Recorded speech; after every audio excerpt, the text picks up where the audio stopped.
11 Bang Bang Reload Show starts now. Well, hello, everybody out there. We're back.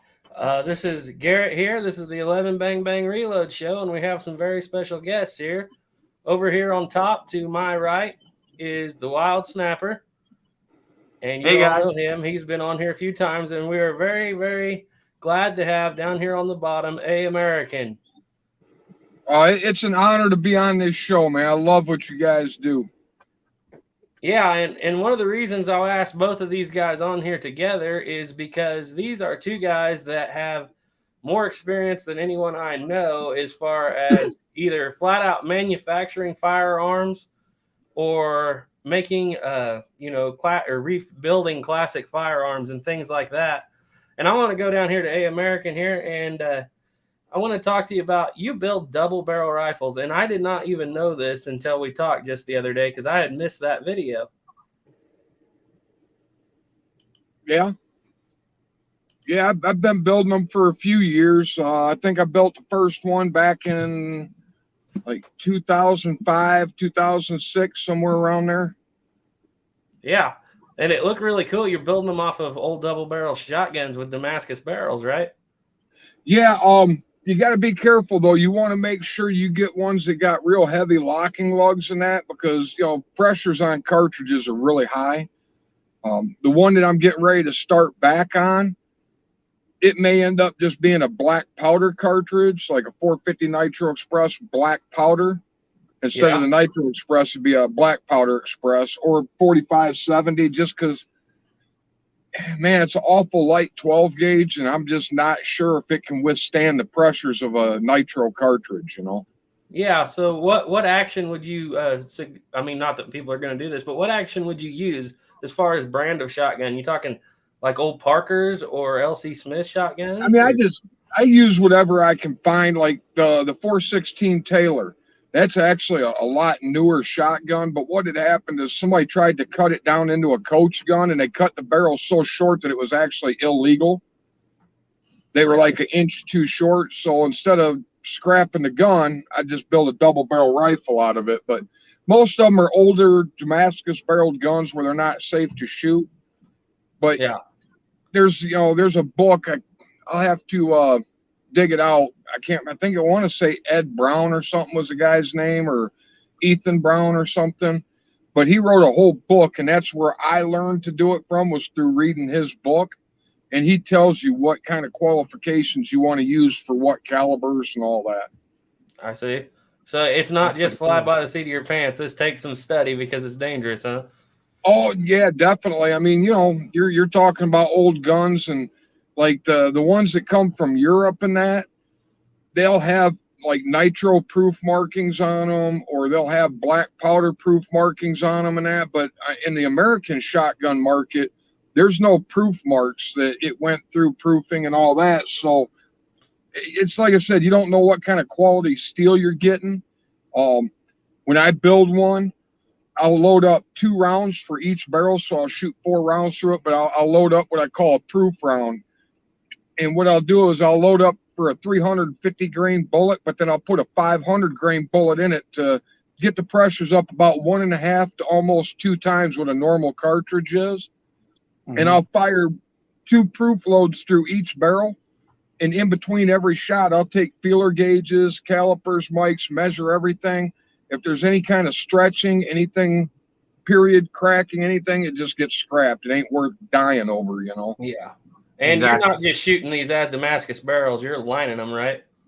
No, I'm using brand new rifle barrel blanks and turning them down and threading them. Yeah, I don't line barrels because shotguns aren't that heavy, but once you make 2 barrel liners to run down them, they get awful heavy then. Okay, so you're just doing away. You're picking the Damascus barrel guns because the barrels are not safe to shoot anyway, so you can pretty well do away with them and start over. Yeah, well, it's just a lot of times them old guns, people just destroy them because they're not safe to shoot. And instead of destroying them, I like to try and do something with them where they can still be used. A lot of people don't realize the difference between what we think of as Damascus steel and twist ribbon steel too. You know what I'm talking about, Snapper? Yeah, I know exactly what you're talking about. You know how that twist steel is made versus Damascus?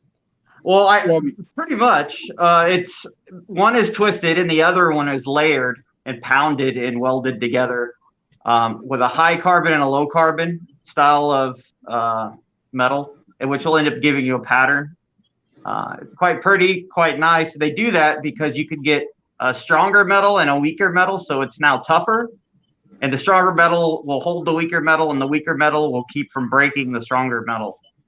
So it's like having a really good in the middle temper, so it can handle more than what the weak metal could handle, and more than what the higher carbon metal can handle. Because the higher carbon metal is more brittle. Yes. Yeah. Yeah, by building them the way I build them, the Damascus, the barrels, all I'm using is just a chamber end, and it's threaded, so all the pressure is actually contained in the barrel, and then in the locking lugs of the shotgun. So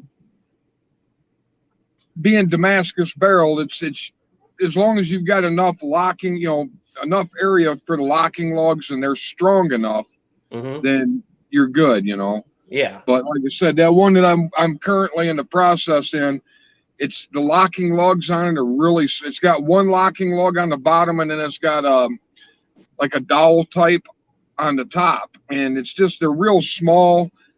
I mean, I may do it in nitro and strap it down to a bench, put a string on it, and if it blows up, it'll be good entertainment. If it don't, then it'll be a nice little gun. It'd be awful light though. We constantly, especially at auctions and things, which we have an auction tomorrow, so hopefully we have a gun auction action video coming out on Sunday or maybe even tomorrow night.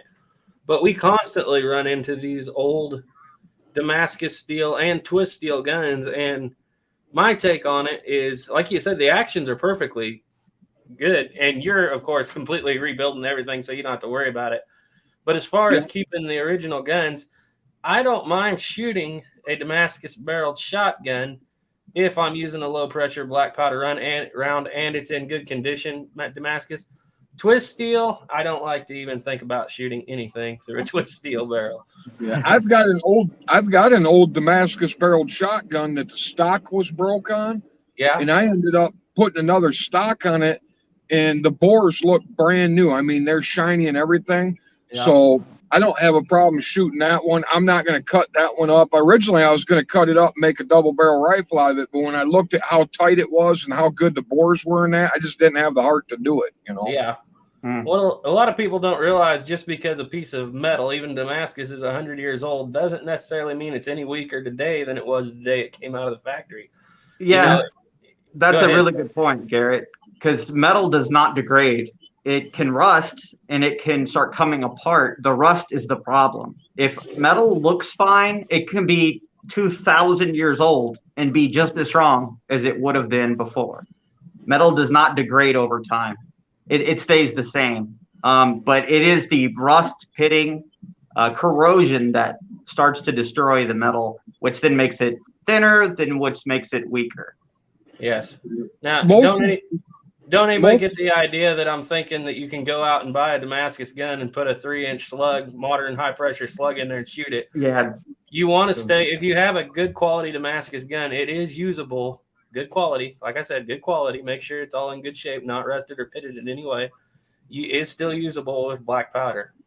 It actually, there's been a few tests done, and like that one that I got that's really, really nice, if as long as you know that they're low pressure loads, you can actually shoot smokeless powder through them. The problem is people get these magnum loads because you can get 2 3/4 inch shells that are loaded up like a 3-inch mag.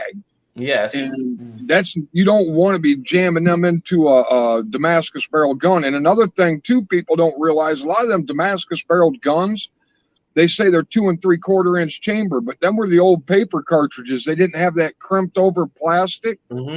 So 2 3/4 was 2 3/4, and you can stick a 2 3/4 in there. But when that shell opens up, that plastic in the end opens up, it constricts that barrel down and boosts the pressure up real high. Yeah, I see Duke out there in the chat, and him and me have been talking about this a lot because he recently got a really early model Winchester 1897 and 16 gauge that we've been working on.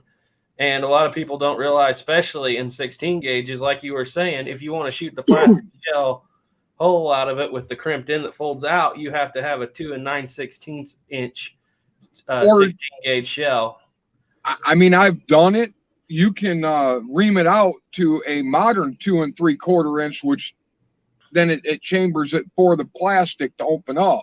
Yeah. But, I mean, on a Damascus barreled gun, I just, I don't, like I said, I load low pressure, or I'll get low pressure rounds for them.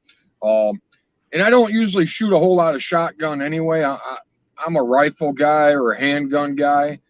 I've got, I collect old double barrel shotguns, and the ones that are safe to shoot, I might take them out, play with them once in a while. The ones that aren't, they just get thrown in the safe or in the closet until I get enough money to buy some barrels and make a rifle out of it, Yeah.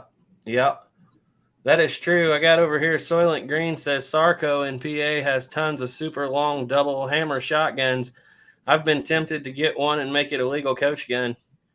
That'd be cool. Just I know Soylent Green wouldn't do this because he is very, very knowledgeable. He's been on a lot of times, but it makes me cringe when I see someone grab a Parker Brothers or a LC Smith and cut the barrel off of it. But I know what he's talking about.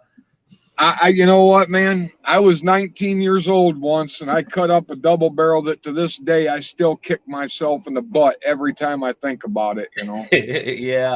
Yeah. Some of them are worth a lot of money, and you'll see Bubba get a hold of one, and you're like, no, it's gonna happen. Yeah. I traded a bunch of Harley parts when I was 19 for an LC Smith double barrel that was in, I would say, 95% grade, mint condition. And took a hacksaw to the blades, cut them down to 20 inches. And every time I think about it, I want to beat myself up, Yeah. Well, we all do those things. I've done. I got this behind me. Caleb, my brother, who's on this channel all the time, he's a machinist and everything. And he just, it wouldn't matter if it was the most beat up single shot, H&R single shotgun. If you cut the barrel off of it, he'd about cry. Over my shoulder here, I have a Stevens 1620 that I bought for $30. Had a bunch of missing internals and didn't have a stock, so I cut a stock out. And then Caleb seen me putting tape on that barrel, and he just came apart. He said, I'm not staying in the same room with you. I am not staying in the same room with you if you're doing that. I said, well. I'm the guy that likes to modify them and tinker with them and mess with them. So, yeah, as long as it's not, like prime example, you've got that pin fire coat. Yeah. And my first thought was, oh man, modify that thing to center fire. Yep. And then about an hour later, I was thinking about it, and I was like, man, I couldn't do it. I don't. Yep. I mean, I might like buy a Cimarron hammer or something and convert it to center fire that way. Yeah. But I would not modify the original gun or original parts. Yeah, right. On that 38 rimfire conversion, I put that little short video out, and you would not believe how many people, including both people that are on this chat right now, immediately texted me or commented me and said, I bet we could convert that. Yeah, I did. I did it too. And then I thought about it, after I commented about an hour later or so, I was thinking, man, if you could do it without modifying the existing gun or existing parts, yeah, go for it. But if you had to modify anything on the existing parts, man, I just leave it alone, Yeah, and that is actually my brother-in-law's gun, and I've told the snapper, so it's a long story. I won't go into it right now necessarily, but it was his ancestors who fought in the Battle of Iuka in the Civil War, and he had that 1851 before the war even started, and it is first-year production, 1851 Navy, with a round trigger guard, which it's a serial number 3,500, something like that, which is weird because they should have still been putting square back trigger guards on them. I think I know why. Why is it? I think I know why. Go for it. Tell me why. Because I was looking at yours. It looked like your trigger guard was made of steel, right? No, it's all brass. It isn't brass. Oh, it looked really dark. But what I'm saying, though, is on mine, this is a really early, that was the conversion. Yeah. And this wouldn't have had the round trigger guard, but it originally had brass backstrap and trigger guard. And when it went to Colt to be changed to center fire, or, the conversion done on it, they put all new furniture on it. New grip, trigger guard, backstrap. New barrel, they make a new barrel for it. This one's all still matching, and I don't see any mark over other than on the side of the frame, like we've talked before. I've done some research, and I found that first year productions, there are quite a few actual round trigger guards on them, because they had already started putting trigger guards on the Dragoons and 50 on the third models, and so that's it. It's just an early round trigger guard as far as I can tell. But anyway, he got wounded at the Battle of Iuka and discharged, and he had that 51 Navy. His dad, I think, had bought it for him before the war, and he kept it, and he went right after the war and got a surplus 1861 Navy. And he didn't shoot the 61 Navy all that much, you can tell, but he carried, and his son-in-law and their ancestors all the way down. I mean, they started the ranch we work on right now, right after that, and they carried that thing. They had it converted in the 1880s, and they carried it so much the octagon on the barrel has been rounded because just in and out of the holster so much. And so when we went and dug that out, that was a pretty special deal, and I put that on there. The thing is, it's not that hard to find 38 rimfire ammo, especially the old stuff. It's real expensive, but we actually have a box that should be on the way that we can shoot, hopefully. Yeah, and you don't shoot a gun like that a whole lot, so just having some ammo for it's all you really need. All I need is one video. I've gotten you can always reload that too. You can reload rimfire. It is possible. Yeah. I've got an old original 1858 Remington. All it is just the barrel, the frame, and I had the grips. I don't know what happened to them, but you could still read the you know how they mark the wood grips down at the bottom. Yeah. Mm-hmm. The cartouche stamp or whatever. Yeah, what's that? The cartouche. Yeah, they still had that where you could actually read it on it. Huh. And someday I'm going to buy a brass frame 1858 Remington or something and probably just switch everything over to that frame, because the barrel on that 58 is just, there's no rifling left. You can tell it was never taken care of, you know. This sounds pretty familiar, don't it, Snapper? A little bit. I can tell you, though, that the Pieta barrels and Uberti barrels for the 58, all that, it's all different. None of the parts are really, none of the parts are, you could take their part and modify it so then you don't have to build a part completely from scratch. But the cylinder's a little bit bigger on the replicas, and you'll have to put a sleeve in. I'm trying to think which direction it was. You either have to put a sleeve or bore out that center pin spot on the barrel. Either sleeve it or have to open it up again. I don't remember which way it was. If one was bigger than one is bigger than the other, the pin. So, and it wouldn't fit in the frame because the frame is bored for the same size as the pin. So yeah. And that's why I love listening to you guys and watching you guys, because although I love single actions, I don't have nearly the knowledge you guys have. And the threads on the barrel and all that, they're different too. The Pietas they use metric threads. Well, to be honest, to shout out our guy, most of our knowledge all started with Duke Frazier from Duke Frazier Productions, and it went down to me. Of course, Snapper had a lot of his own to begin with, but historically. But I want to go over here to the chat because we got quite a few people in here. We got Amber Z, hi. We got the Survival Buzz and 11 Bang Bang. Okay, so of course we have them. Stephen Sheets says 11 Bang Bang evening. And we have Olivia Woods, hi. And we have Nettie. I don't know how to pronounce your last name, Masheri.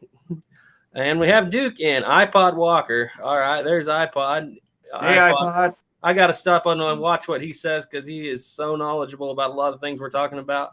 And Amber and Survival Buzz came over from my channel. Amber's like a little sister to me, and Survival Buzz, he started his own channel, and I've been trying to help him get that one up and going.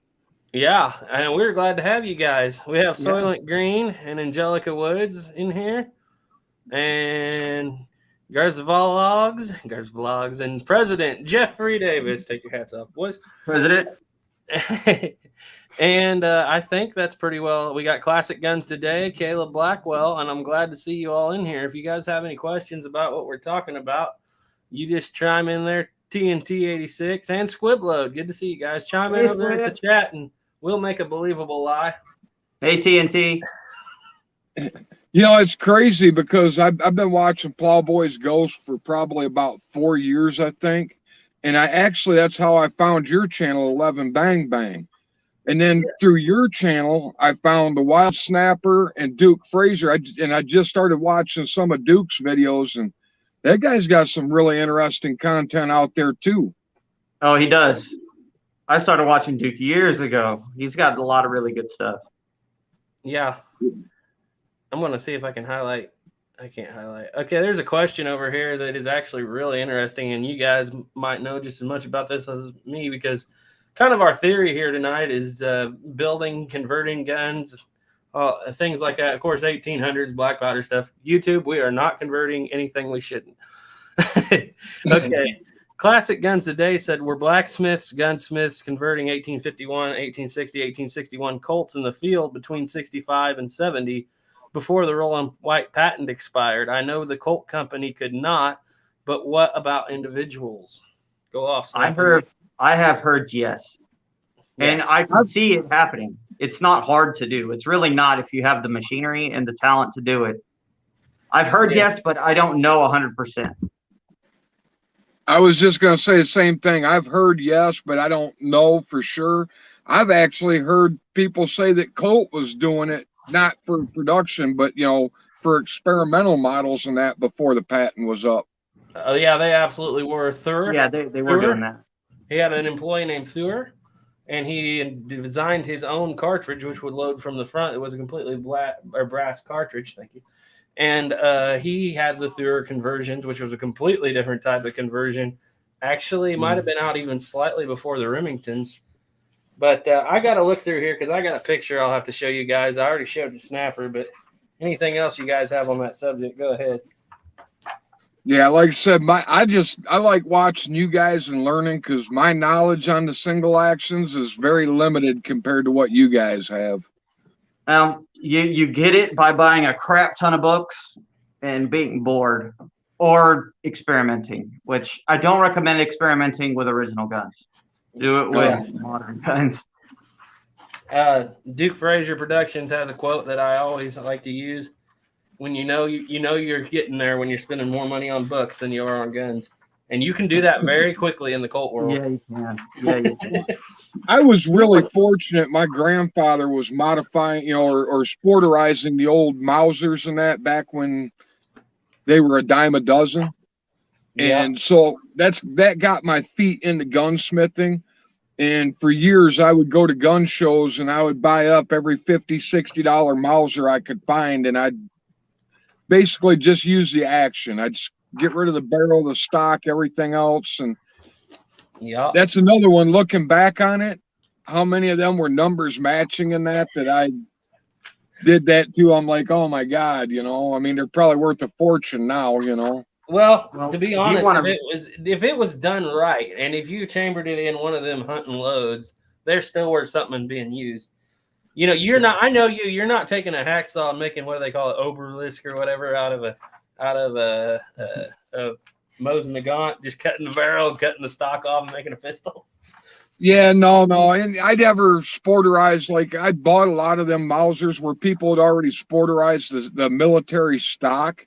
Yeah. And it just wasn't, to me, it just didn't look good. So I'd buy a Fajan stock, or at one point I started inletting all my stocks myself, or not inletting, but doing the barrel channels. I bought a lot of stocks through that Richards Microfit. Okay. And it's like they're usually around 80% of all the inletting done. The main thing is just the barrel channel. Yeah. I'm still looking for that picture. Go ahead. Read something that'll almost make you want to cry if you're a Colt fan. Read Elmer Keith's book. Actually, you'll lose sleep over it. Yeah. When I was younger, I didn't care much for the Elmer Keith number 5 pistol, because I'm not a big Bisley fan. But probably in the last 5 years, I've really come to appreciate what he did with that gun. And someday I may even build an Elmer Keith clone, number 5 clone. Yeah. I'm not a fan of the Bisley style grip either, but I held one for the first time at that antique auto show. Man, is it comfortable. Like, it just seems to be much more ergonomic for shooting. Yeah. Yeah, it just to me it just looks kind of ugly. Jeremy Gunslinger's in here, and hi Jeremy, and he says, "How you guys doing? We're doing good." And Big Rick is in. Greetings from snowy Alberta. Well, greetings to you up there too. Not to get political, but you got some great truckers up in that country. Anyway, I wanted to show you this picture. We were back talking about if Colt did or did not convert guns before the raw and white patent expired, and was it done privately? Well, we've always heard the drop-in cylinders for the Remingtons were historical in rimfire. It wasn't like it had all the firing pins around it necessarily. It's not right off the bat. It just had a slot for the rim to stick through where the hammer could hit it. But we've always been taught that was a Remington thing, and Colt never did it. And Snapper knows what I'm about to show you guys here. Yeah. I don't know if you can see it very well, but this is a third model Dragoon with a drop-in Remington rimfire cylinder in it, and that conversion was done in the mid-1850s. And we don't know who did it. I probably think it was done by a gunsmith just because it was so easy. But yes, there were probably actually, if you guys have the drop-in cylinder conversion for your Colt, where you take the barrel off and put the cylinder on, and a lot of people are going to say Colt never did that, or there was never a Colt like that. Actually, I found references to at least 5 that we know of, and I guarantee you there is probably 10 times that many of them out there. And that's the best part about Colt. That 58 Remington, or that 51 Navy that I'm working on right now, that came with one of them type of cylinders that shoots 45 Colt, and it has a firing pin. It actually looks like a muzzle loading cylinder, and you pull the back cap off, and where the nipples would be as firing pins. Yeah. But to me, it's cool. It's in a drawer. But for me, it's might as well shoot black powder. It's about the same amount of time to load it and unload it by the time you take it all apart and that. So yeah, that's why I want to do one like Cursed with a loading gate and that. And then, I got thinking about it. Not everybody has access to a lathe and a mill and all that. Yeah. So although I'm still going to try and bore through a 6-shot cylinder and make a 6-shot 45 Colt, I think I'm going to get a Cursed converter at one point, just so that way I can do a video on it. And then anybody that has a little bit of money can do that, and it doesn't require altering the gun in any way, I think you still have to cut a loading gate. Yeah, but as far as you can switch. But other than that, you can do that with a round file, technically. Yeah, iPod Walker says the Colt through conversion was not done by gunsmiths. They were all done by Colt. Yeah, I think that's what we were saying. Yeah, it's got its own round. It's got its own, but it's actually a very early. It's not technically a bored through cylinder, so they could get away with getting around, like you just said, the rolling white patent.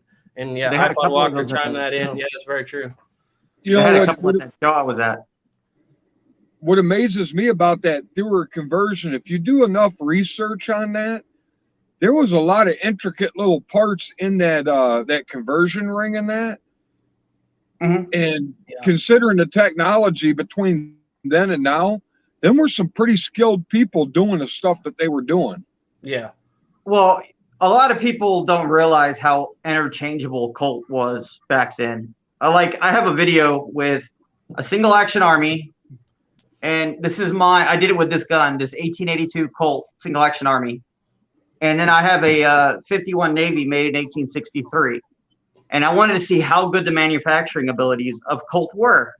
And I could change out the back strap and trigger guard and grip and use swap screws, swap grips, everything, and it all lined up perfectly. When I say perfectly, I'm talking like perfectly fit. That was one of the first videos of yours that I watched, and I really liked that video. That one blew my mind. I was not expecting it to be that good. I was expecting it to be close, and you might have to mess with the screws to have them line up. But no, when I see it lined up perfectly, it was perfect. Yeah. Classic Guns Today said, so if I'm understanding you and the Dragoon photo right, companies were experimenting with brass frame cartridges as early as the 1850s. I said late 1850s. I think I meant to say 1860s, but yes, cartridges, technically cartridges have been around since 1812. That was a very weird, it wasn't even a pinfire. In the 1820s, the pinfires took over. And then you have in 53, Smith & Wesson coming out with their first pistol that is a 22 rimfire short. It's not brass, it's actually copper. But Colt sued him because his patents from the Walker still applied, and they were using the revolving cylinder that revolves when you cock the hammer. And so they were put on hold until 1857, 58. But 1857, 58, the 22 short took off. That was way before 1860s. William Tyler Henry had the 1860 Henry, but he had already got the cartridge pretty well developed by 1859. And you have the rocket ball in the mid 1850s in the volcanic repeater. And you guys can probably talk a little bit to that, Snapper. Tell us about a rocket ball. Those are really cool. I've always wanted to get my hands on one, like really, just because I'm always curious how powerful it is. There's a story that I don't remember how many times this guy did it per se. I'd have to find the story again, but this guy bought a volcanic and shot himself in the head like 5 or 6 times and was still conscious and still awake. He was an investor. His family in the came volcanic. in and they're like, why is there a bang, bang, bang? And they walk in, the guy's still alive, he's still conscious, and he's still awake. And I think he shot himself like 5 or 6 times. Yep. He was an investor in the Volcanic Repeating Arms Company, and he got out because, of course, he thought he was going under, and he attempted suicide. And it was just 1 or 2 years later, Oliver Winchester bought it, and it became New Haven Arms Company, and then it became Winchester Repeating Arms. He should have stuck with his plan. Yeah, I really like to test out stuff like that, but that's where I'm drawing the line. I'm not shooting myself in the head 5 times to see if that is true or not. I just want to do some chronograph work and like some gelatin, shit into some gelatin just to see how powerful it really is. Well, I'll tell you, boys, it's a common thing with Smith & Wesson because, of course, the volcanic that the guy used was a Smith & Wesson gun. And then later on, a guy named Schofield in the 1880s shot himself with his revolver, and he was successful. Oh, I'm sure. At that time, I'm sure he was. I think back in the 50s, I had a couple of them I picked up just because they were cheap at gun shows, but little 5-shot revolvers. I think they were H&R or something, and they were in 38 short, and they would bounce off tires when I'd shoot them. Yep. Really? Yep. Jeremy Gunslinger says throw in there the Burnside carbine. Yes. Oh, yeah, the Burnside. The Burnside and the Maynard and the Sharps all about there. And I know that Jeremy has a Sharps, and he's got several pretty good videos out there on the paper cutter Sharps. If you guys want to go over there and check out that on Jeremy Gunslinger's channel. Yeah, I'm gonna have to get a list of some of these other channels that you talk about because I always forget them. But I mean, like on my channel, I've done a lot of videos on ARs and that, and I like all guns, but my favorites are the single action cowboy guns. I love them, And like I said, just through Plowboys, I found a bunch of your guys' channels now, and I like them, so I'm gonna have to get a list from you at channels I need to check out. Yeah, well, all this was started by Duke Frazier. I mean, he was the first one out here with doing these live chats, and he brought in, when they were even just small channels, he brought in Santee, the Arizona Ghost Riders, and Dustin Weiniger and Jeremy and Plowboy, and he kind of got everybody together into this community. And really, we're just continuing on this show. He used to have a show called Frazier's Raiders, where he would come on and it would be lots of people. You can go back and watch some of them. Some of them they would go till the wee hours of the morning, and the longer they got, the better they got. But yeah, that is something about Duke's channel. He has some really long live chats. But they're full. I mean, They're a lot of the things that I learned about Colts, of course, I could go back and verify them later.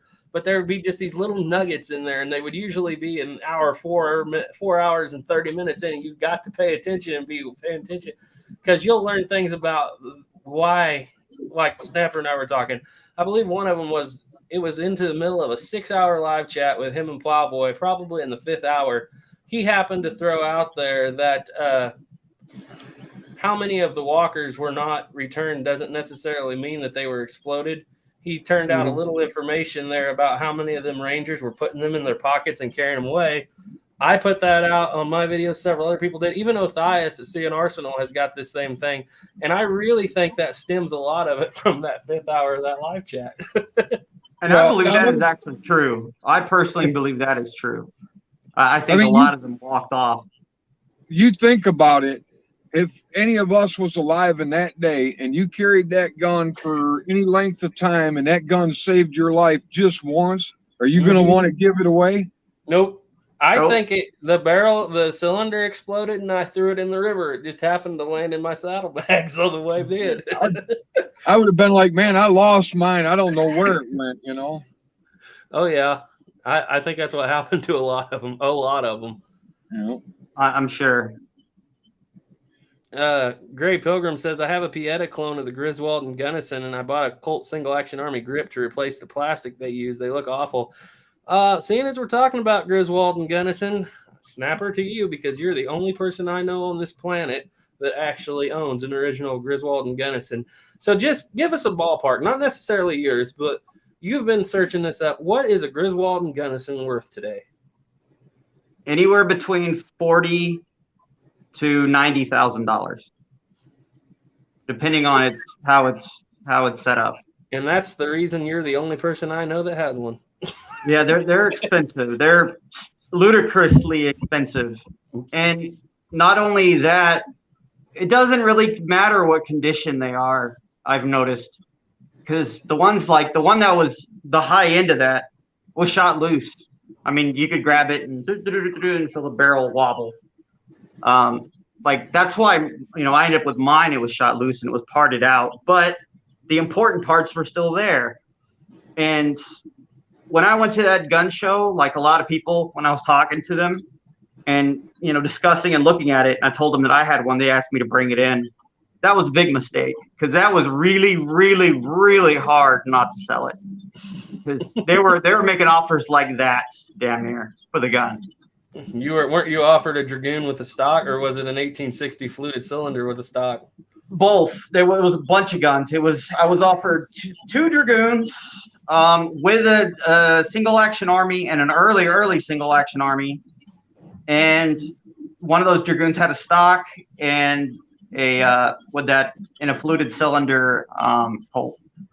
Yeah, 1860. I was offered a lot of guns for it, but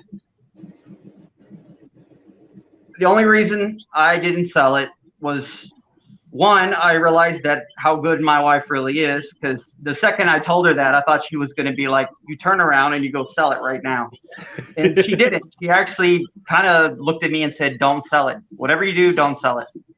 And I was like, that was unexpected. But yeah, it's quite crazy. I mean, I have it here. And what's kind of weird about it is I think a lot of people know this, but the cylinder and the barrel is actually made of iron, not steel. Now, is this just a cast iron, or is this the hammered cast iron that everything was made out of at that point? I honestly, steel.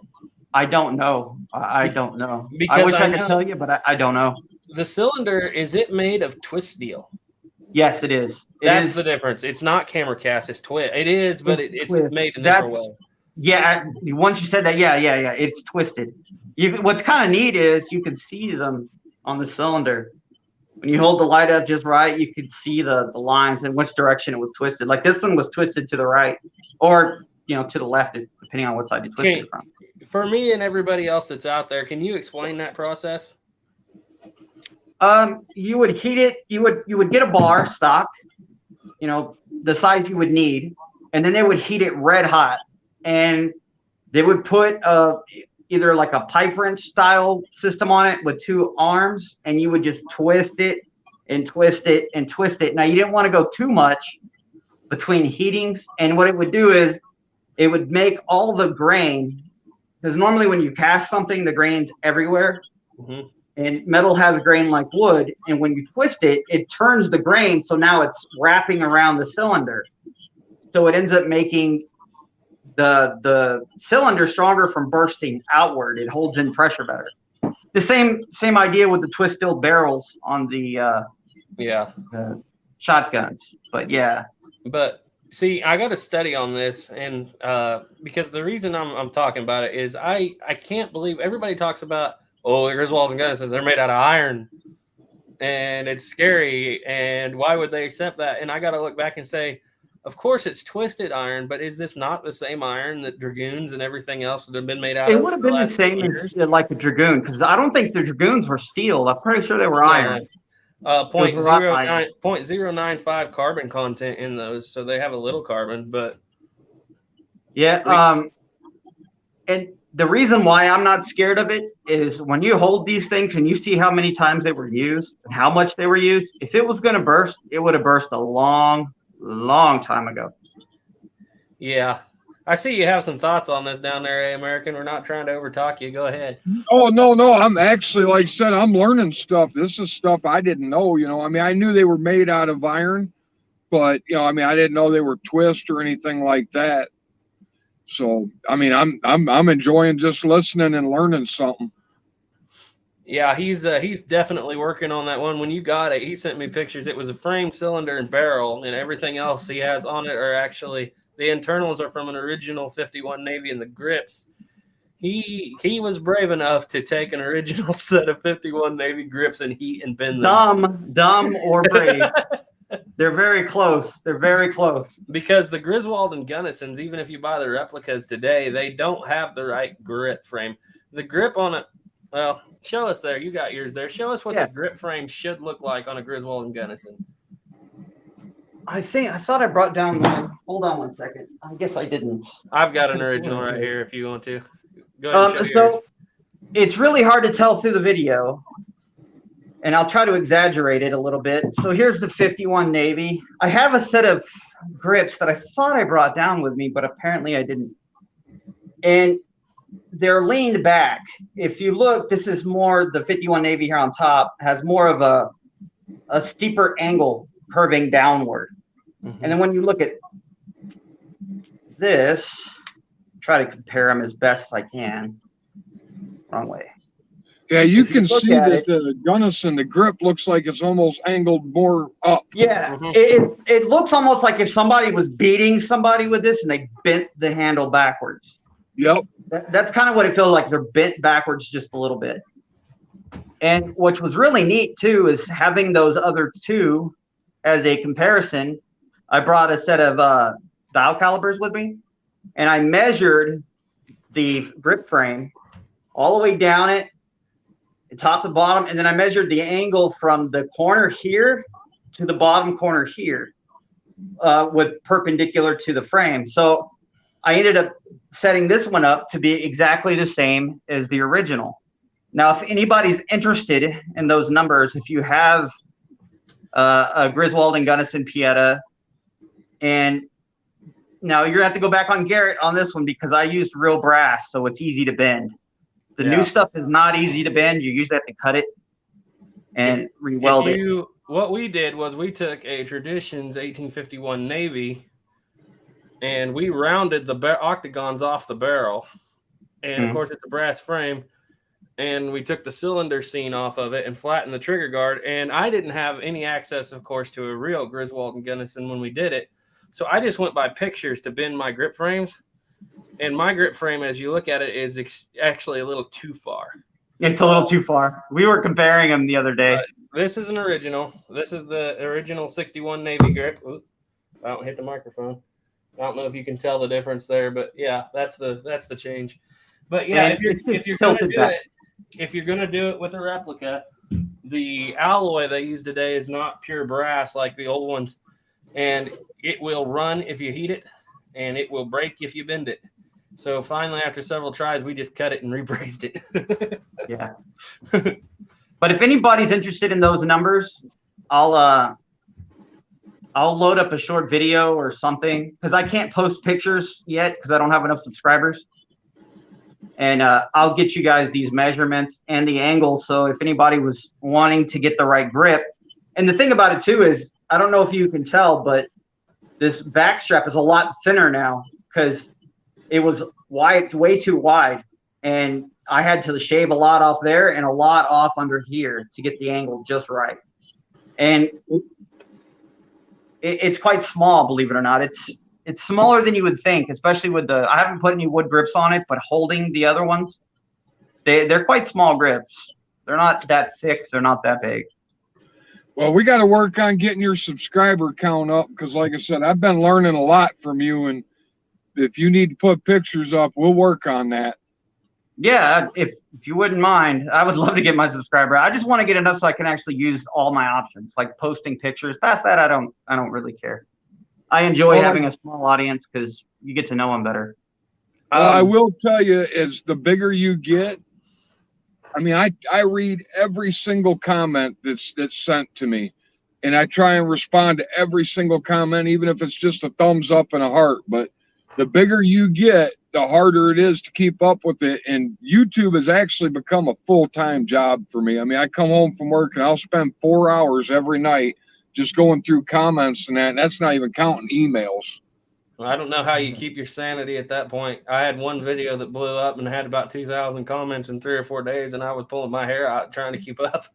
Why do you think I had felt a little bit of that? I felt a little bit of that on the Alec Baldwin video.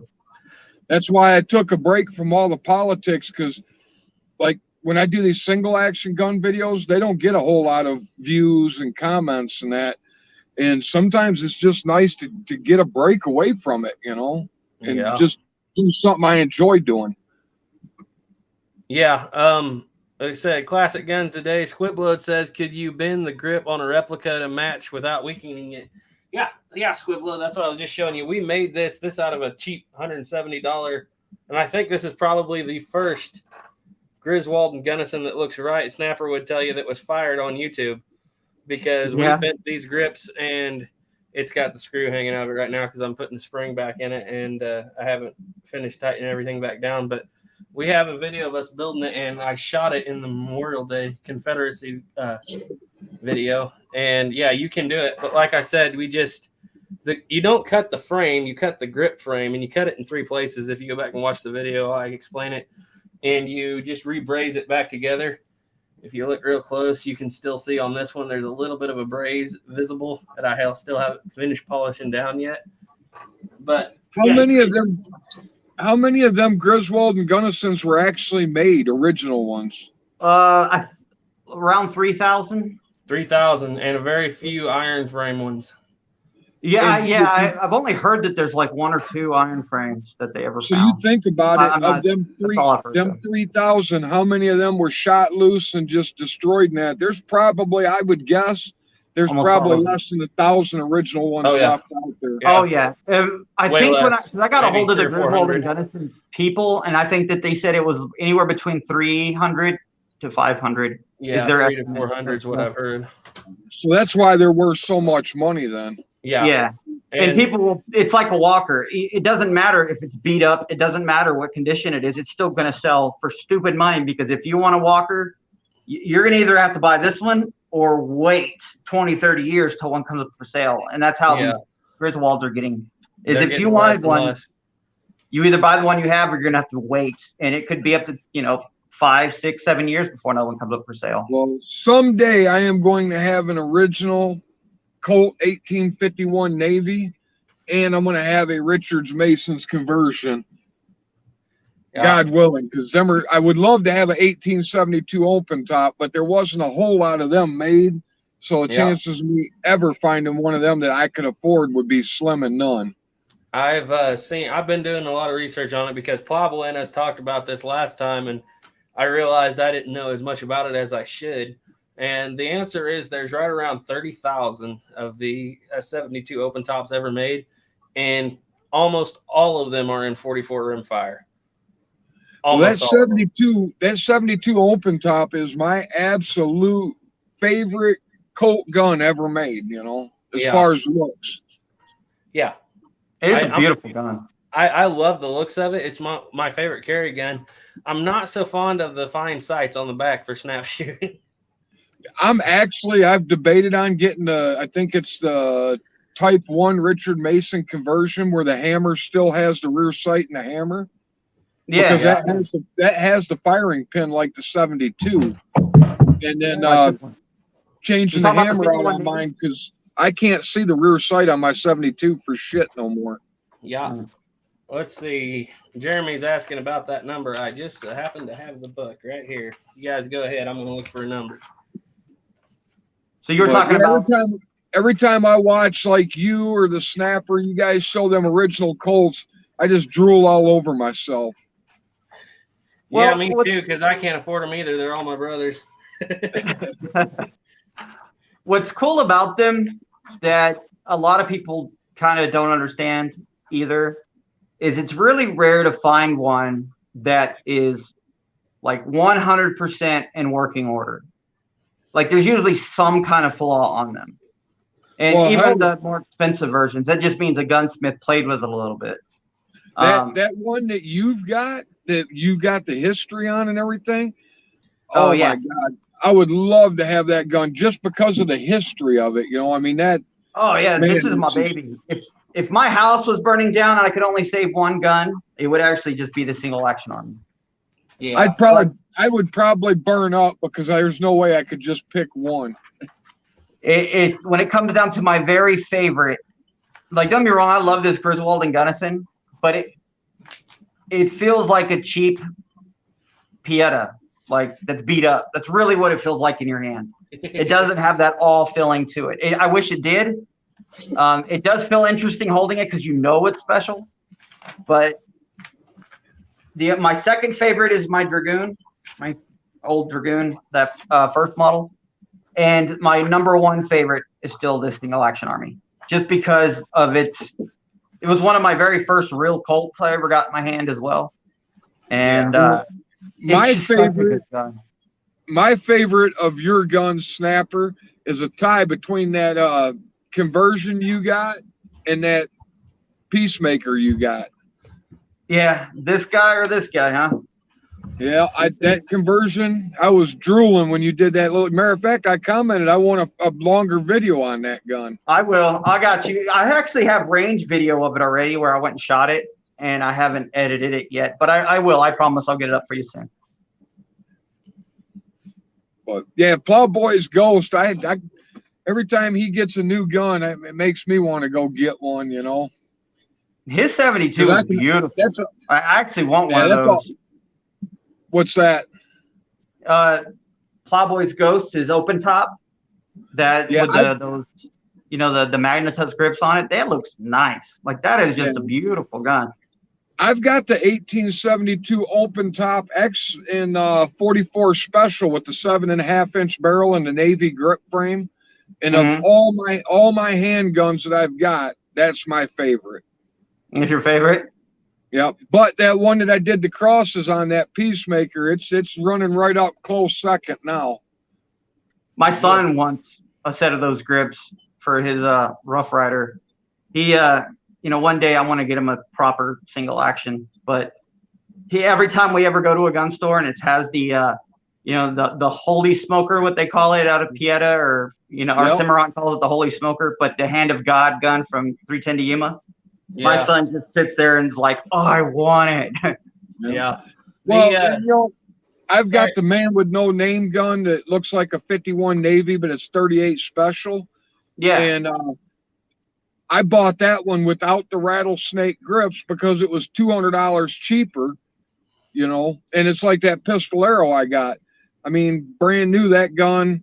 I got it in a trade, but that gun, you can find them on Gunbroker for $450, and you can buy them inlays and do it yourself for right around $50. I mean, if you buy that holy smoker, I think them things are like $700-800, you know, and it's the same exact gun as that Pistolero. Yeah. Jeremy was talking about the numbers on the Griswold and Gunnison. Haven and Belton is saying 3,300. 3,300 were made. But the Colt Collectors Forum, because I always double check because Haven and Belden was written in the 40s, so you got to always double check because new information comes along. They're saying 3,700 Griswold and Gunnisons were made, and about 300 iron framed ones. Just to throw that out there. Let's go over here to Duke says the Griswold and Gunnison has a grip frame closer to the initial 51 Navy design that Colt put on paper, but never in a prototype. And if you're still watching out there, Duke, could you give us, I know what that book is called. It's not Severance. Could you give us the name of that book just so the people that are interested in this could know it in the comments? Repeat that again. I'm confused. He said the Griswold and Gunnison grip frame is way closer to an initial 51 Navy design that Colt put on paper, but never prototyped. So he ended up changing the grip when he actually put it out for sale? Well, yeah, if you look at the Walker grip, the Walker grip has a big hump in the back of it.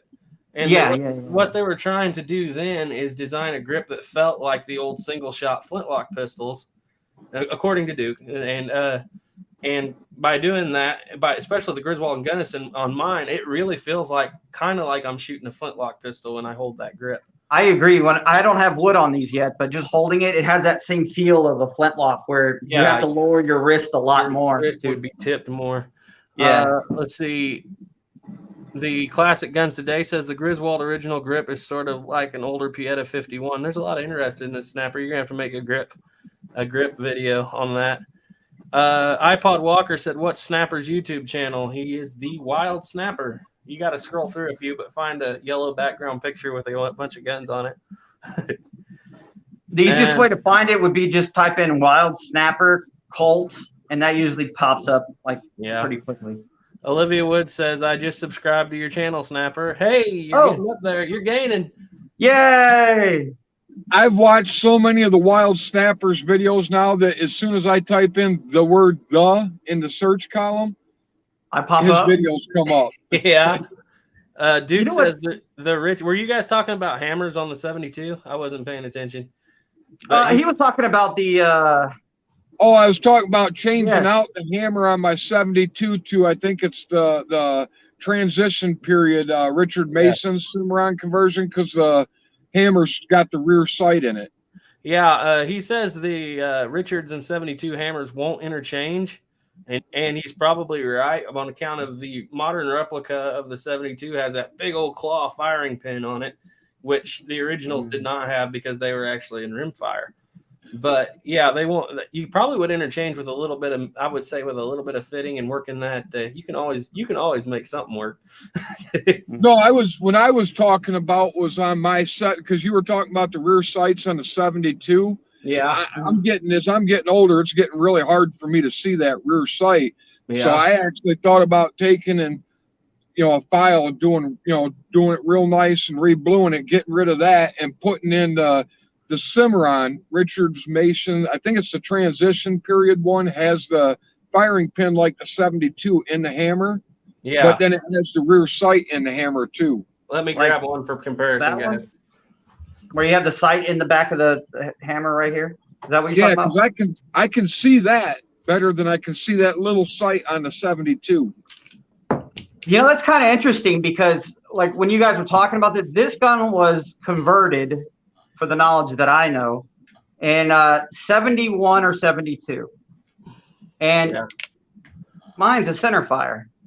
So I know that the book I have, it shows center fires. I thought they were more prevalent as center fire than rim fire on the conversions anyways, but I could be wrong. The earlier ones, well, by the time you get into the center fires, there's a center fire gun out there by Colt, which of course it's more expensive, but they make a lot of them, but they were converting them like crazy from 69 to 73. And of course, a lot of people still converted them. But if you got your original 73 there, Snapper, because I know what the American's talking about. I want to show people. Show us that hammer and or that firing pin and how it sets in the center of that hammer. You talking about see how it sets down low. Now what the American's talking about is this. This is a 72 open top replica, which of course the originals don't have that firing pin at all, but it sets way up higher and it's extremely long. So that's the difference there. He's talking about the firing pin difference. Yeah. Well, do you got the Cimarron's transition period, Richard Mason? I do not have one here. No, I have that one. I don't know. Like I said, that's why I ask you guys, because you guys know more than me. But I was told that the transition one has the firing pin in the hammer, and on my Cimarron 72 open top, you could actually swap out that transition period hammer to get the rear sight. Yeah. Okay. Because that's the difference, and I've got it. I can't say for sure off the top of my head. I'm sure Snapper and some other people can, but I believe it's actually the first type that has a frame-mounted firing pin, no firing pin on the hammer. And I believe so. Yeah. I think it's the Type 2 that has a firing pin on the hammer. I may be wrong. I know that Duke has a couple of them. If he's out there, you could chime in on that. If you're talking about like this, how it has a firing pin on the. Holy crap! I'm all over the place here. Trying to move my head so you can see it. If you look, I have a firing pin. Yeah. On the 51 Navy here. Is that a transition or a Type 2? I don't know. Don't worry about it. All I noticed is they called it the Richard Mason conversion. That's. Yeah. And under my I think it's just you know what? It could be the Type 2. I have to look. I have the book. I have the conversion book. I need to look. I need to read it. I haven't got into it too deep. But there's definitely two types, and one of them actually has a frame-mounted firing pin, which is actually my favorite type when I've seen the one that has the frame-mounted firing pin before. I've seen those, yes. Yeah. Mine would probably be the later version, so probably the Type 2, if that's how it went. I think that's how it goes. You guys in the chat, you probably know more about the conversions at this point than I do. I really, when I'm doing this, I will cram and study for every gun individually. I have a general knowledge of the whole thing. But when I'm making my videos, I study, and I'll take a month and just cram on studying on that one gun. So at this point, up to the 61 Navy, I'm pretty knowledgeable. But after that, my knowledge is general. I can retain that stuff for about 10 minutes, and then it's gone. I got to go back and reread it. I have to go back and watch my videos sometimes just to remember what was said. And Jeremy said, I knew those numbers sounded low for the G&G. I was just happy I was able to be useful. Yeah, I think we weren't too far off. What did we say? We said 3,000 is 33 to 37, something like that. Yeah, but you're right. It was a little higher than that. And you never know with those records. Exactly. No, that's the truth. You really don't know. And how many of those were parts that people put together later? Yeah. I mean, once the factory was being torn down or destroyed. Mm-hmm. I know that happened with a lot of German guns, but I don't know if they did that in the Civil War. I would expect they would, but I don't know. They collect up everything they could use, you know. Yeah. Nettie, good night, y'all. Got to go check my critters' farm life. Well, you will be interested, Nettie, if you're still out there, to come back in about a month, because I'm going to have my mom on, and we're going to talk about farm life survival stuff, grinding flour out of wheat, milking cows, and all the stuff she has to do on a daily basis. Oh, that'd be cool. Grew up and moved away. That would be awesome. I'd love to see that. iPod Walker just subbed to Snapper. There you go. Thanks, iPod. Desami of Paris was one of the early manufacturers of the true centerfire cartridge revolver, with a production of this model beginning in 58 or 59. Yeah, him and Smith & Wesson were definitely right there together. Not centerfire. Yeah, you said centerfire. Yeah, no, that is definitely early for a centerfire. Well, guys, we just hit an hour. What do you say we go for an hour 15? Give us 15 more minutes. Are you guys in a hurry? No, man. I tell you what, man, I am so enjoying myself just hanging out, listening to you guys and learning stuff. I mean, like I said, I've been watching your channel for a little bit now since all that Alec Baldwin stuff came out. I've been watching 11 Bang Bang, and I love the channel. And then, like I said, I found Duke Fraser and Wild Snapper through you guys, and no, it's like I said, it's an honor to be on here with you guys. And like I said, the amount of knowledge that's in here right now, not counting all them other guys, I mean, I love it, you know. Well, we haven't even delved into your knowledge. Let's talk about your channel and some of the things you've started out on. We've already discussed a little bit your double barrel rifles you're making. So tell us, what's your favorite double barrel express caliber? It don't have to be express, I guess, but your favorite double barrel rifle caliber. Probably just because of the nostalgia of it, the 450 Nitro Express. Yeah. You know, I mean, just because of the nostalgia of it, but the one that I think turned out the best, but I'll never do another rimless cartridge again, is that 416 Taylor in that video I showed you. I Yeah. cannot make extractors that don't break after a while. I've made 3 sets of extractors for that, and I just don't. It's hard to make. For me, I can machine out things, but when you get into little tiny stuff, I have a rough time with that, and it's just. I'll never make another rimless cartridge double barrel rifle again. It's just the extractors are the hardest part of it. Yeah, that's so. I'm assuming that gun headspace is off a shoulder. Is that what happened? Yeah. Okay. Yep. Just like, well, actually, it headspaces, because what it is, it's a 458 Winchester mag neck down to 416. It's actually a Wildcat cartridge. It's not a production cartridge. And so it's like the 458 or the 375 H&H net. It's headspaced off the belt by the rim. Okay. So. And that makes a lot. See, I've never been able to afford a double rifle. I might have to just make one. I tell you what, man, I could never afford one either. I searched for years, and the cheapest ones I could find, Cabela's in Dundee had, they were new, but they were a little over 10 grand. And I started pricing like Holland and Holland. The old ones are worth just as much as the new ones are now. And if you wanted to order a Holland and Holland double barrel rifle right now, you're looking at 6 figures, and you're looking at 5 years, and they want the first half of it up front, and then they want the rest of it when it's done. Yeah. You know, if I was a channel that we were just discussing safari and late 19th century firearms, I would have to have one, and I would be sad. I mean, I still would like to have one, but iPod Walker says, "What are you killing, Bigfoot?" You know, it's just, for me, it don't matter. He's not scared of nothing. I love guns, every kind of gun, you know. Single actions are my favorite, but when I started my channel, I noticed that the single action crowd is a small crowd. It's a very tight crowd, but it's a small crowd. Yeah. And like I said, I can do a video on an AR or an AK and get 2,000 views in the first, 6 hours. And I can do a video on a single action and I won't get 1,000 views in a week, But I mean, I like all kinds of guns. I like black powder rifles, like Hawkins and that. I love single actions. I love AKs. I love ARs. Mm-hmm. I like guns. So what I tried to do with my channel is I'm trying to get, because you hear a lot of single action guys, not you guys, but I've heard a lot of them say, well, nobody needs an AR, So I buddies. Love AR.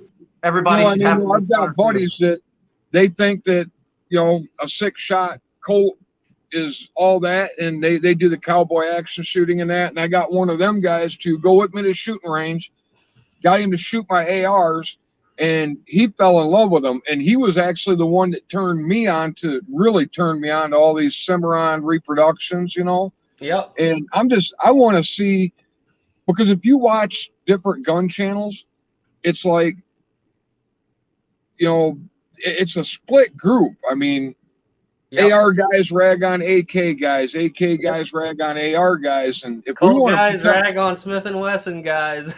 Yeah, I mean, I do that joking, but I love guns. But we a 2A community, we all need to come together and stop this, because if we don't stand together, ain't none of us going to have nothing at the end. Yes, absolutely. Yeah. There needs to be more of us and less of them, and it needs to be the entire group. That's what I always say. Exactly. And I've had the opposite experience, but that's because where I live, but I mean, it's not opposite. It's like what you were saying. Most people, if you get on YouTube and just type in the word FUD, you will find a gazillion channels out there that, they don't understand what a lot of people like us are like. They literally think that if you shoot a single action army, you are anti-AR-15, and that is absolutely not the case.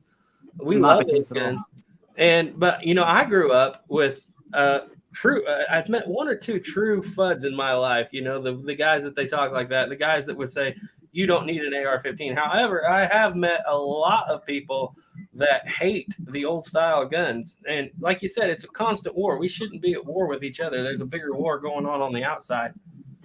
Yeah, and that's why I wanted to do this conversion on this little Navy sheriff I got, is because a lot of people, they like the looks of the black powder guns, but they don't like how long it takes to load them and all that. And so, if you get I've found if you get somebody started on, like a buddy of mine, he wasn't big into black powder, but he liked revolvers. So I got him shooting older cowboy style guns. And then at some point now he loves black powder revolvers. He's got more of them than I do, but it's like you got to kind of take them into it slowly. Yeah. Now I got to ask you this. Have you ever grown up on a certain video or movie that got you fired up into black powder at any point in your life, or older style guns? Because most of us have either the generation of your age, most of them watch something like Jeremiah Johnson, and that is like the reason we still have the Hawkins style rifles today. Older guys watch Disney's Davy Crockett, and they wanted flintlocks. And so, I mean, for me, I don't remember any movie that ever stuck out like that. There's movies that are obvious my favorites. The Good, the Bad, and the Ugly is probably my all-time favorite Western movie.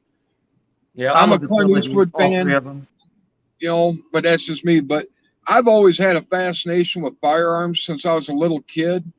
And, one day, I'm in an AR mood. I want to shoot ARs. The next day I might be in a single action mood and shooting my Colt clones. And it's just, I'm kind of weird like that. I like, and the more oddball, I wish I wouldn't have sold it. I had got a hold of a gun that I thought I would never get one. And then when the economy tanked and everything went bad, I ended up having to sell it. But I had gotten a hold of a real German drilling. It was 16 gauge side by side by 857 Mauser rimmed underneath. So it was 3 barrels. Yeah. They had one for sale here in Vegas, and I think they wanted like $1,600 for it. It wasn't too bad. I almost bought it, but I figured I'd die. I paid $1,500 for mine. And see, that's for me. I love ARs, don't get me wrong, but the just the unique style, unique stuff like the drillings or the stuff that's not so common, like double barrel rifles and, the single action Colts, of course, I love. To me, that stuff is more appealing to me. An AR is plastic and aluminum, and it's a great gun. And if you're going to go into a combat situation, I want an AR all day long. Absolutely. But if you want something that looks like a piece of artwork that's just truly gorgeous with all the curves and the lines and that, you start looking at like Colt single actions or old Smith and Wesson. Very pretty hanging on your wall. Yeah. They are good art. Everything, even the oldest flintlock to this day still has a place in your useful, or somebody's useful, it still has a place in, even if it's just the history. I was talking to my cousin about this just a little while ago, actually, because some people had been ragging on him because he bought a Winchester 97 for his first, he just got his first hunting shotgun, and he wanted an old Winchester 97 hammered pump gun. Some people were telling him how useless that was and why doesn't he go out and buy a new Mossberger, this or that. And I told him, here's the thing, everything has its place. If you are going into battle, you need something like a high-capacity AR-15, yes. If you are going, there might be somebody who works a job or something where they're in a little bitty single cab or elevator or something, all they can handle for a rifle is like a Rossi Ranch hand. And if somebody saw that, little mayor's leg, they would say, well, that's completely impractical. Not if you don't know what that person who has it, you don't know their lifestyle, you don't know what they're doing, you don't know what the niche is at fields. And if you're going on an African safari, you would be insane to take an AR-15. You would want a double-barrel stopping power rifle. Here's my whole thought on that. A lot of YouTube channels, they'll push the AR or they'll push the AK, and that's the primary thing that they always talk about when they talk guns. And perfect example, I've got a couple Beretta 92s, great guns, I love them. And if I was in a SHTF or WROL, you know, without rule of law situation or war or whatever, yeah, I'd grab the Beretta and an AR. But if I'm hiking someplace where you might run into bears or cougars or something, I'm going to feel way better off with my single action Colt, you know, or Colt clone 45, even with a black powder load.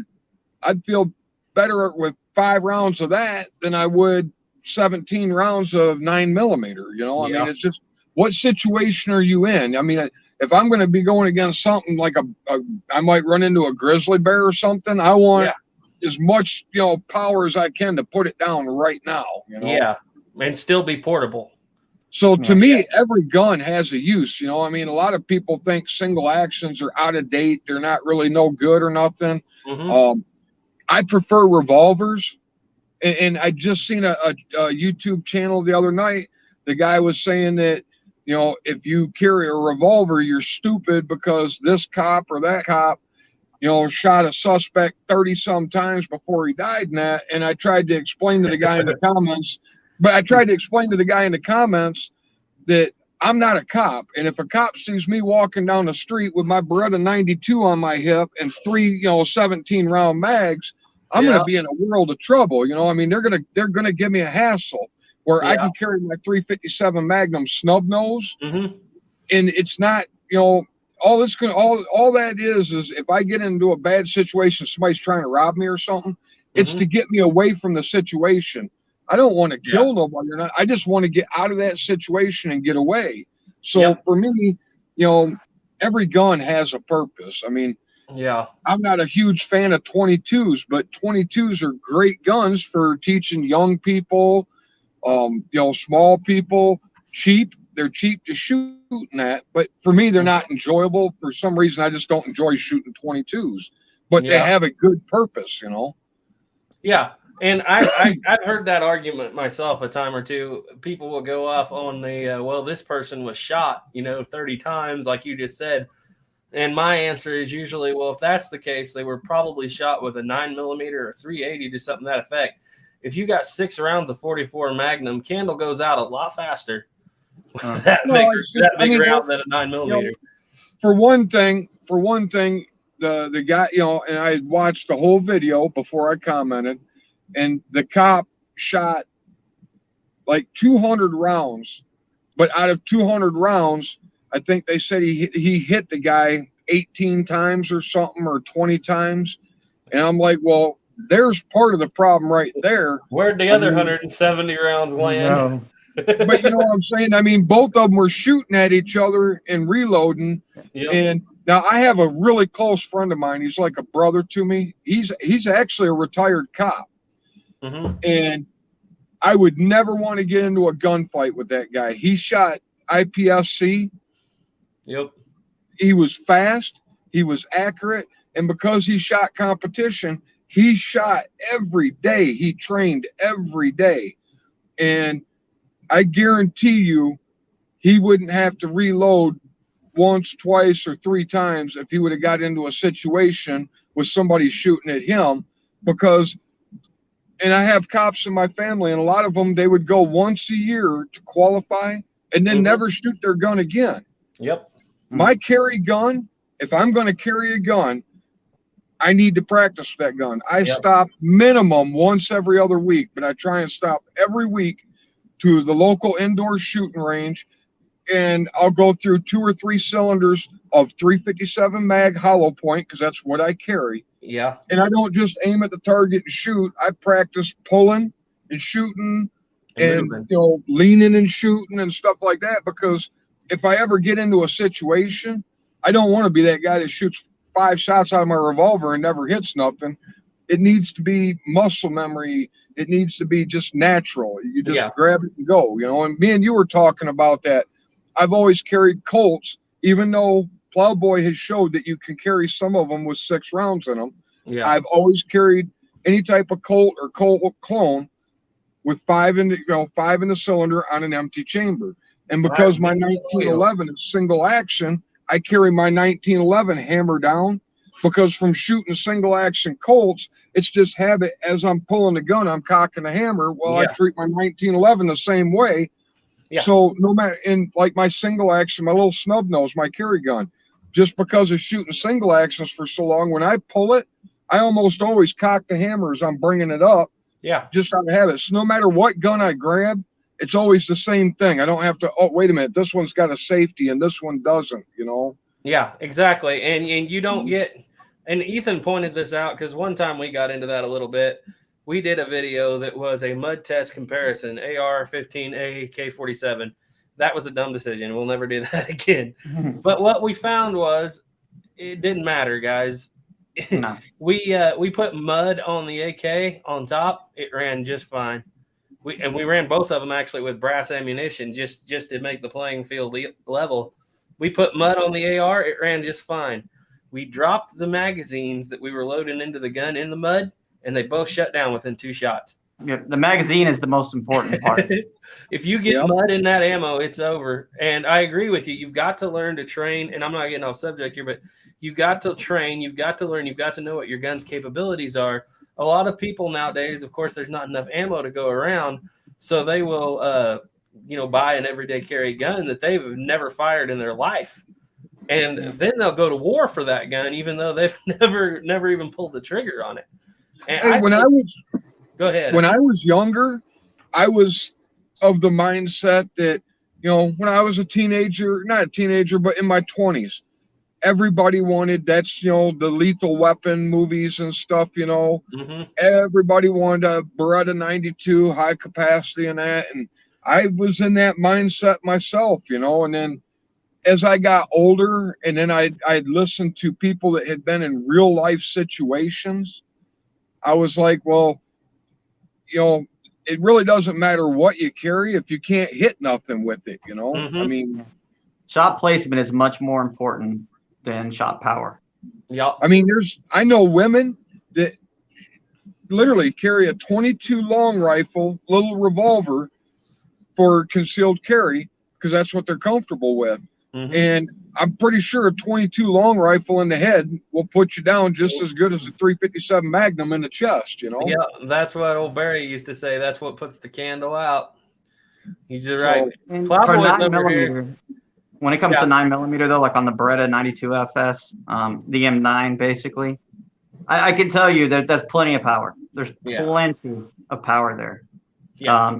And that's actually one of my most favorite guns of all time because, I carried them, and I wouldn't be here today if it wasn't for Beretta 92 FSs. The M9. Hey, I'll trade you 2 of them for your 1851 Navy. I feel something going on here. No shit. I'm just joking, Snapper. I wouldn't do that to you. That wouldn't even be fair. I'd feel like I ripped you off. Let's get over to comments, guys. We got a few in here that are pretty good. We got Plowboys in here. Hey, what's up, Plowboy? And he's been for a while. He's had quite a few good comments, but he's talking 1911 carry style. He's going condition 1. I've carried both ways. I like condition 1 too. If you carry, and a lot of people complain about the safety on the 1911 being a hindrance. And Ethan made a video and he pointed this out. So tell me, what's the difference between flipping the safety on your 1911 and flipping the safety on your AR? You just train to do it, and nobody's complaining because there's a safety on an AR. I was saying I carry my 1911 hammer down. Now, I have the beaver tail grip safety in that, but I have gigantic hands. Mm-hmm. So I can actually reach over and cock the hammer as I'm drawing it. Yeah. But if you don't have gigantic hands like mine, you can't do that. So, I mean, I'm not saying the way I do it is right. I'm just saying that's the way I do it. Mm-hmm. It's like we've been talking. What your situation is dictates what you do. Yep. And he's also, and Plowboy was also saying that we were talking about the black powder loads. He says, I'm quite fond of my 40 grain black powder under 355 grain bullet myself. Then he corrected and said that was 255. And I got to agree with you, Plowboy. That is my favorite cartridge black powder load of all time. Since I've been mine too. It's mine too. Plowboy sold me on that cartridge. People used to tell me it was impossible, and so I just assumed it was. And then one day I saw Plowboy's video. I think I was already subscribed to him at the time, and I was like, So why is everybody telling me you can't do this when you can? And what I finally figured out is everybody else wants to stack it full of cards and this and that, and it's like, no, let's just do this original. Let's have a whole lot of bang in your hand when that thing goes off. And that's a lot of power. I was amazed. Garrett, it's just like me and you were talking about the M9s, people saying that, you know, I mean, I've heard 30 people say the slide broke on them when they were in basic training and that, but yet there's only been 2 that ever broke as far as I know, and that was in the trials. Yep. So it's just somebody hears somebody and hears somebody else and hears somebody else and repeats it.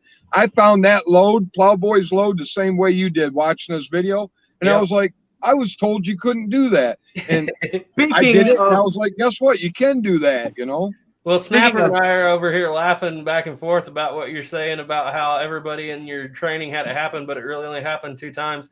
As cult fanatics, we have lived our life with fear of the safety notch. And so I kind of got on this around the same time Plowboy did. And Plowboy also he's kind of the person who made me want to stand up and actually go, okay, at least there's one more person than me. So I'll get the bravery to come out and say it. I do engineering. I love engineering. And in engineering, it's just math. And with a computer, you can type in numbers and you can get numbers. It's very simple. It's not biased. You can make something, and then like this single action army is made of good steel, even in 1882. I replicated the hammer on a single action army, and the trigger mechanism and the pins, the whole 9 yards, replicated it in CAD. And then I did a spectrum analysis on it, on what it takes to break it. Guys, this is why I talk to Snapper. I don't understand a word he's saying, but I believe him. So I'm in the same boat, Garrett. So this safety notch is so strong. And when I did this, I used the crappiest steel, just low grade, soft, mild steel, not hardened, nothing. And it took anywhere between 800 and 1,000 foot-pounds of pressure to break the safety notch. And it didn't break the safety notch. It actually started to shear the trigger pin, the pin that holds the trigger in. And it would actually start to shear it downward. And you had to add another about 50 to 100 foot-pounds, depending on, to actually for a catastrophic break. So that means if I had this with 6 rounds in it and I dropped it, it would take about 15 feet of it landing perfectly on its nose, you know, right on the tip of the hammer, to break that safety notch for the gun to fire. And it still might not fire. You just might bend it instead of just complete shearing it. So that would also mean... And that's what it comes down to, is just like I said, Plowboy showed in a video that you can carry hammer down in between 2 rounds, at least on the one gun he has, you know. On the open top yet design. I still carry on an empty chamber, because in my mind that's just the only way to do it, because that's the way I was taught. And that's how we were all taught. And the thing too is, on these originals, you can't do a between the chambers, because this has got a cone style firing pin. Yeah. And that cone is actually bigger than the spot between the rims. So it won't go in between it. It'll actually slip off of it really easily.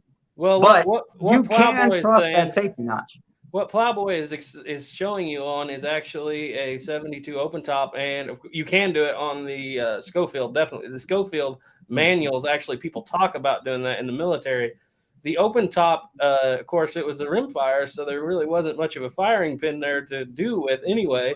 But you can do it with that one, because it's still the hammer design of the old cap and ball Colts, and you can do it with all the Smith & Wesson guns from back then, and you can do it with the open top guns. You can't do it with a single action army with the black powder frame firing pin, because the black powder frame firing pin he was just showing you is so blunt and so thick. Now, after about 1906, they went to a really thin, that you might be able to get away with. You might scratch your gun up to, but no, there. I hate to come in there, but on like your cap and balls, right? Your notches on the hammer are actually in a different position. So you imagine your hammer a pop, and then your notches down here. Mm-hmm. Now on the cap and balls, they'd be in one spot, but when they made the single action army, they moved them a little bit. So if you actually put it down between 2 rims, your bolts will be touching your cylinder. It won't normally on the old cap and balls when you came in between the two, it would have the bolt drop just enough it doesn't touch. Now, if you did this, you'd be fine. You would start to scratch your cylinder over time, and you would end up wearing your bolt out over time. Yeah. But yeah, you'll get out of time before very long. The only way to break this safety notch, and I was using crappy steel, and that's not talking about the steel that are in these guns. And if you're talking about the steel in the modern guns, like if you had a brand new Cimarron or something, you're probably looking closer to 1,500 to 1,800 pounds to break that safety notch. That means you got to throw it extremely hard or drop it from a couple stories. And like I said, I use the soft steel to replement if there's the worst gun in the world for some weird reason, something happened and it lost its temper and it was just crappy, it would take a minimum of 800 foot-pounds to break that safety notch. Did I tell you that was page 390? Probably don't remember. I'd have to look through our paperwork. And Garrett helping me here, when we go back to the Beretta, when everybody was saying the slides came apart, I think we figured out what happened with the rumor on the safety notch. I know we found out they never broke the safety notch. The half notch broke on one during trials. And in the paperwork, right where it says it, it actually says with an obvious manufacturing defect in the paperwork. Now, if anybody knows of anything else, I would love to see it. If you guys ever seen one break, like in person, I really, it would be a waste if it's somebody you know, no kind of thing. If I want to know if you've personally seen it and how it happened. Yeah, because I got the actual report right here in my hand. It shows that the report, they never broke. And the person who was using the saddle and his stirrup fell, in the report, it shows that he actually had the hammer on the primer. It wasn't in the safety notch. Yeah. The gun was actually on the primer. Was sitting down on the primer. Like I said, I mean, it's just, and that's why I try with my channel. I try and do all different types of guns. I'm trying to get like Plowboys Ghost and you guys and other guys and people just to look at other people, listen to other people, and just try and get people to come.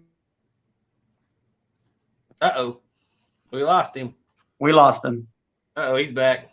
I'm trying to get the whole 2A community together instead of having this group here, this group here, this group here, this group here.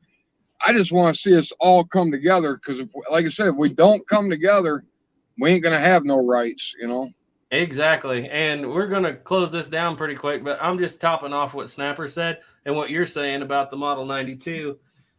We've always heard, and you should carry. I always still carry on 5. I'm not telling anybody don't carry on 5. Yeah, I'm not saying to change what you do. You do what you do and what you think is comfortable. You should do what you think is right. There is no harm in being extra safe. But we've always heard the report that there's this massive failure of the safety notch on the single action army in trials in 1873. And I have the report right here. This is a 6-page report. As far as the safety notch goes, there is exactly, I think, 2 sentences. He says, this is, I can't remember his name, I can't find it, but this is the report. The man who was testing him says, before firing with the lead cartridges by snapping the Colt's revolver without pressing on the trigger, I accidentally broke off the point of the half cock notch. An examination of the part showed a distinct flaw in it. The firearm did not discharge, but caught on the safety notch. That is the only record I have found of somebody's notch failing, and the safety notch caught it, and it did not go off. So the safety notch protected it. That's kind of what's funny, and somehow it turned into the safety notch was the problem. The single action army is designed to be absolutely 100% safe. And if you carry it with 5, it's even more safe. Well, and then perfect if you get example, into the engineering, real quick. Every one of us did a video on Alec Baldwin shooting, and every one of us pulled the hammer back to the first notch just before it and let go. So even if that safety notch, that first notch was to break off, and unless you hit that hammer with something, I don't think that spring has enough to set it off anyway. Yeah, I had people saying, "Oh, the safety notch broke and the half notch broke." I was like, if the half notch broke, it would have slowed down the momentum so much that the safety notch would not have broke. That would have been retarded.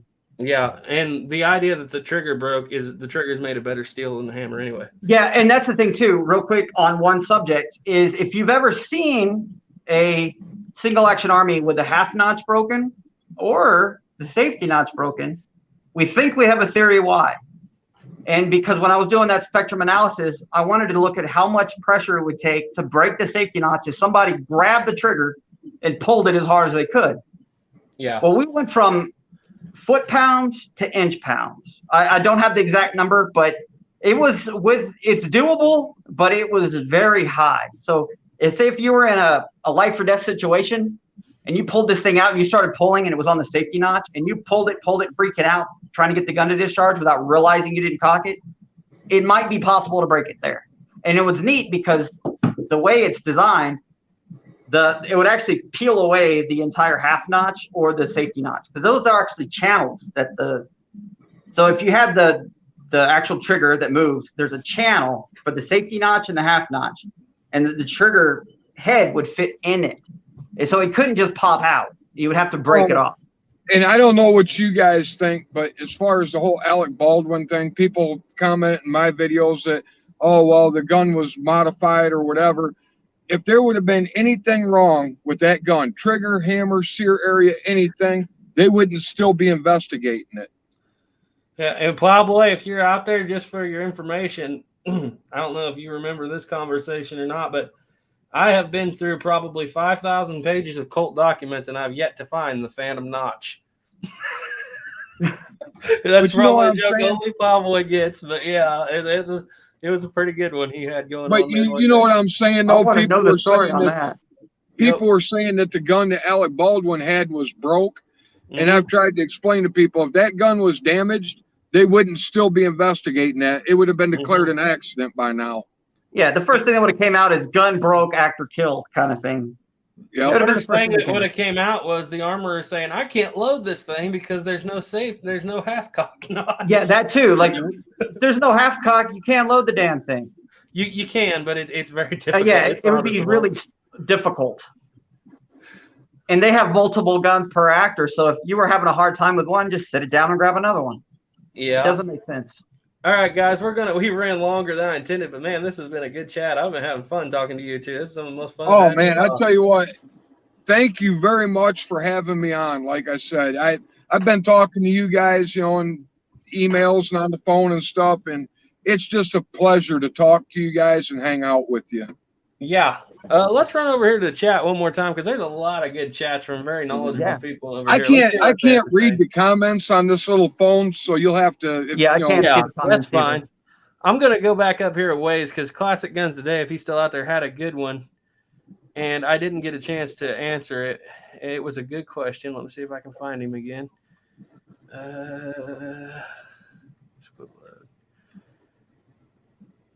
I can't remember exactly what that question was. Let's see. American. Oh, you mentioned. Yeah, he said you mentioned a 1860 Army video that a vigilance committee threatened to burn the Colt factory.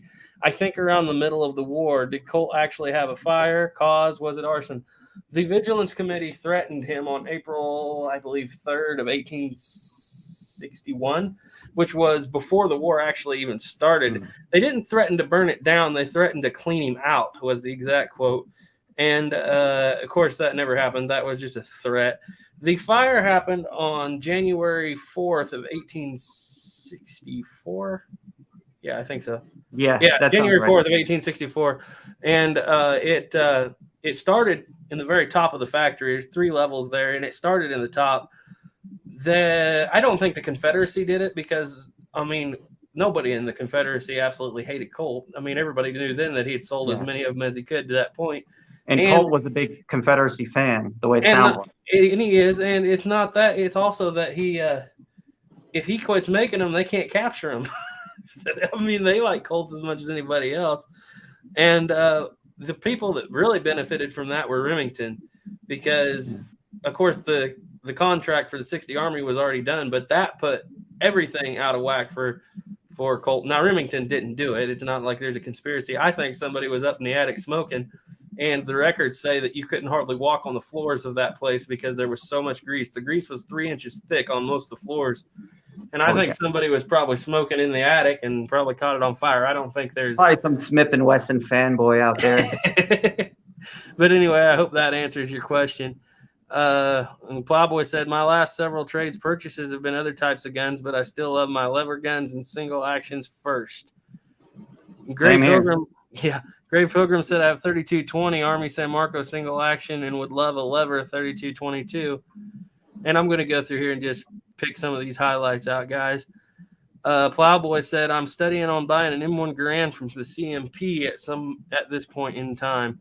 That's a good guns. You're really Let us know how that turns out. Make a video on that, please, because I've actually considered doing that myself. I've just never signed up or done any of that with them. Do you remember when Century Arms International was selling the M1 Grands? I don't remember it, but I've heard about it. I don't think I was looking at them at the time. I picked one up at a pawn shop for $300, and I don't know if you know what a BM59 is. Mm-hmm. I have an idea. Basically, it's a cross between an M1 Grand and an M14. They converted them to use M1 AMAGs and that. I built one of them. That's another one I wish I'd have kept. That's cool. My brothers, we have 2 of them over there at the studio, and there's a couple videos on 11 Bang Bang if you guys want to go back and look them up. I think there's even one where Ethan's dual wielding them. And so Classic Guns Today says, even with a black powder load, smokeless feels and sounds tame to me compared to the black powder when it comes to 45 Colt, to me anyway. Absolutely. Absolutely. I love the boom. The deep, deep boom from the 45 Colt is amazing.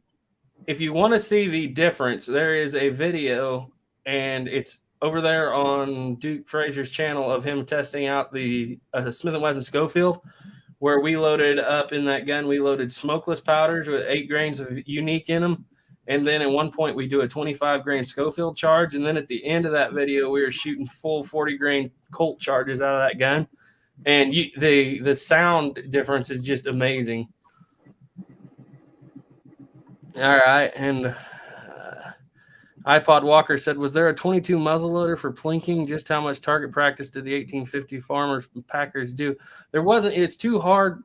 I mean, there probably was a 22 at some point, but it wasn't a thing really because the black powder fouling gets so fast, so tight in those little barrels that 32 was about all they went down to, or 28 consistently. But 32 was considered a 22 then.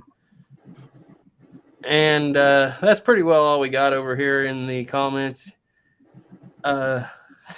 He said it was Classic Guns Day. Said the factory was burnt down by a Yankee group still holding against Colt for selling to the South earlier. Well, that's very possible. Well, I tell you what, man, if you ever have the Snapper, Plowboys Ghost, and Duke Fraser on, and you want to invite me on, I would love to hang out with the other guys too. Yep. History Lovers live chat should be coming up at some point. I got to ask everybody again. I'm scheduled out right now until the end of March, and so after that, anything's open. And I would love to have another big chat.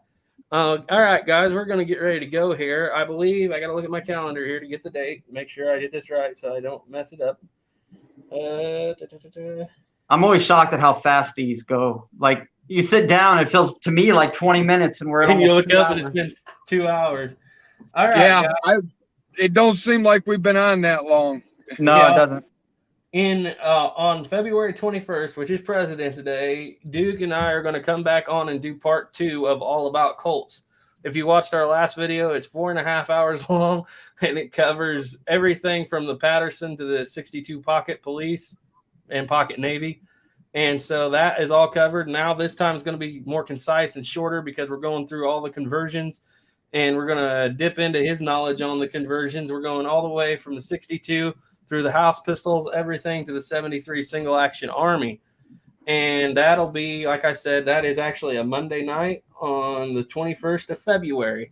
So be tuning in for that. What do you got coming up for videos, American? I like I said, I haven't really been doing a whole lot for videos. I just kind of been getting a break, you know. Yeah. I was just burning out, but I'm gonna probably, I got them Magna Tusk grips coming. I'll do a video when them come in. I decided to go with the aged ones. Nice. Yeah. And they told me if I do need to fit them, they said they should fit. But if I do need to fit them, that they can re-age them if I got to sand any of it off. So Is that the same that Plowboy had? I think. You yeah, but I got the ones that look like they're really aged. The ones Yeah. I sent you the picture of. Yeah, the John Waynes. That's what Yeah. I thought of when I looked at them. They look really good. And then I want to get to work on that double barrel rifle. There's a lot of people that like the politics, so I'm going to have to start doing some more videos of that here pretty soon. But it's been nice taking a break from it. Yeah, and we sure appreciate it. I would love to see that double barrel rifle come back in. All right, Snapper, what's coming?